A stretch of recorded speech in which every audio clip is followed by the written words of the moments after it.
Hello दोस्तों, welcome to my YouTube channel primary to middle classes. आज के इस वीडियो में हम क्लास 10 साइंस के वीवीआई सब्जेक्टिव को देखने वाले हैं।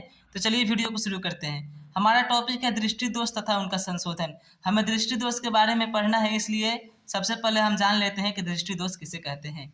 तो जब किसी व्यक्ति की आँख की स्मंजन क्षमता कम हो जाती है तब व्यक्ति किसी वस्तु को स्पष्ट नहीं देख पाता है, क्योंकि उस व्यक्ति को दृष्टि दोष हो जाती है, इसलिए वह व्यक्ति वस्तु को साफ साफ नहीं देख पाता है। ठीक है, तो व्यक्ति की आंख की स्मंजन क्षमता। अब स्मंजन क्षमता क्या होती है इसको समझ लेते हैं, क्योंकि स्मंजन क्षमता कम होने के कारण ही आंख में दृष्टि दोष उत्पन्न होता है। तो स्मंजन क्षमता को समझना जरूरी है। तो स्मंजन क्षमता क्या होती है?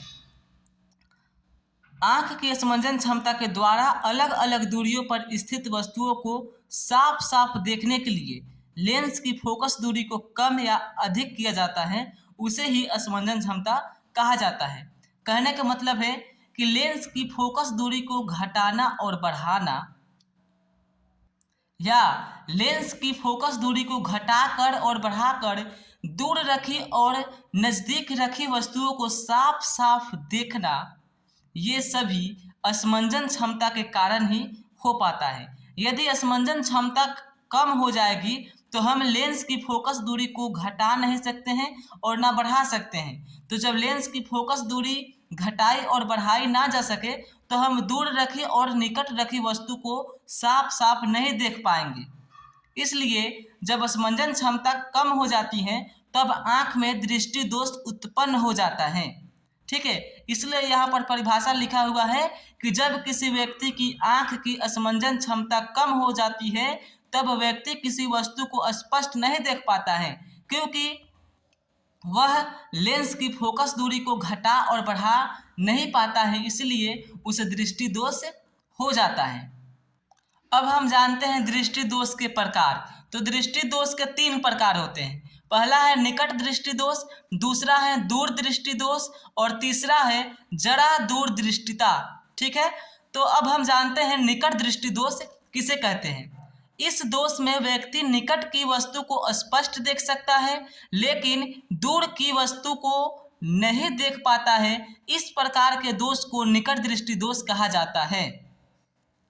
कहने का मतलब है कि निकट दृष्टि दोष में व्यक्ति जो है निकट की वस्तु को देख पाएगा लेकिन दूर रखी वस्तु को नहीं देख पाएगा, उसे निकट दृष्टि दोष कहा जाता है। जैसे देखिए, ये एक ट्रिक है। दृष्टि दोष के पहले क्या है? निकट, मतलब कि व्यक्ति निकट की ही वस्तु को देख पाएगा, दूर की वस्तु को नहीं देख पाएगा। ठीक है, ये एक ट्रिक अपना लीजिएगा कि दृष्टि दोष के पहले क्या है? निकट।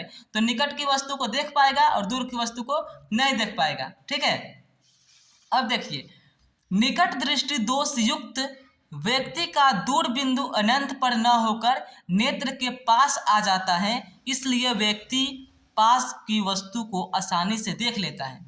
क्या होता है, जहां पर आंख का दूर बिंदु होना चाहिए वहां पर ना होकर आंख का जो दूर बिंदु होता है वो रेटिना के पहले आ जाता है, वह नेत्र के पास में आ जाता है। इसीलिए व्यक्ति जो है निकट की ही वस्तु को देख पाता है और दूर की वस्तु को नहीं देख पाता है, जैसा कि चित्र में दिखाया गया है। देखिए, यह निकट दृष्टि दोष का जो है निकट दृष्टि का है जो दूर बिंदु हो, क्या यहाँ पर इसका बिंदु होना चाहिए। ठीक है, लेकिन जब दोष उत्पन्न हो जाता है तो यहाँ पर देखिए निकट दृष्टि दोष युक्त नेत्र, जब इसमें दोष उत्पन्न हो गई है तो यहाँ पर इसका दूर बिंदु होना चाहिए। ठीक है, तो इसका दूर बिंदु घट कर यहाँ आ गया है। ठीक है, इसके पहले आ गया है तो हमारा प्रतिबिंब यहाँ पर बनता है। ठीक है, तो मतलब कि निकट की वस्तु जो है हमें दिखाई देने लगती है और दूर की वस्तु क्या होती है? नहीं दिखाई देती है। तो यही इसमें लिखा हुआ है कि निकट दृष्टि दोष युक्त व्यक्ति का दूर बिंदु अनंत पर न होकर नेत्र के पास आ जाता है, इसलिए व्यक्ति पास की वस्तु को आसानी से देख लेता है और दूर रखी वस्तु को नहीं देख पाता है। जैसा कि आप चित्र में देख सकते हैं, यहाँ पर इसका दूर बिंदु है और दूर बिंदु घट कर नज़दीक में आ गई है। तो जब नज़दीक में आ गई है तो नज़दीक की ही वस्तु दिखाई देगी, दूर की वस्तु दिखाई नहीं देगी। उम्मीद करता हूँ आपको निकट दृष्टि दोष युक्त नेत्र समझ में आ गया होगा और निकट दृष्टि दोष किसे कहते हैं ये भी समझ गए होंगे और दृष्टि दोष किसे कहते हैं ये भी आपको समझ में आ गई होगी। अब हम जान लेते हैं कि निकट दृष्टि दोष का निवारण कैसे होता है। निकट दृष्टि दोष का संशोधन, ठीक है। तो निकट दृष्टि दोष का निवारण अवतल लेंस द्वारा होता है। अवतल लेंस वस्तु के प्रतिबिंब को वापस रेटिना पर ले आता है, जिससे दूर की वस्तु भी स्पष्ट दिखाई देने लगती है, ठीक है।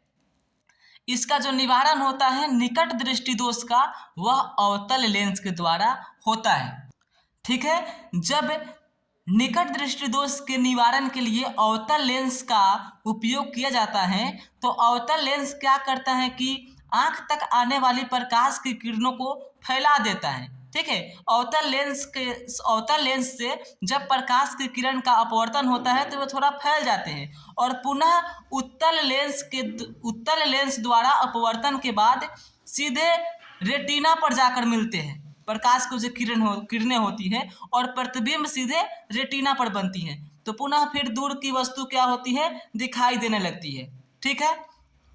अब जान लेते हैं कि अवतल लेंस खैर इसको तो समझ लिए। अब जानते हैं कि निकट दृष्टि दोष क्यों हो जाता है, ठीक है। तो इसका कारण क्या है, नेत्र लेंस की वक्रता का अधिक होना और दूसरा नेत्र गोलक का लंबा हो जाना, ठीक है। ये दो ठो कारण है, नेत्र गोलक का लंबा हो जाना और नेत्र लेंस की वक्रता का अधिक हो जाना, ठीक है। उम्मीद करता हूँ आपको निकट दृष्टि दोष और निकट दृष्टि दोष का निवारण और निकट दृष्टि दोष का कारण और दृष्टि दोष समझ आ गई होगी। यदि वीडियो पसंद आई हो तो वीडियो को लाइक और सब्सक्राइब करिए।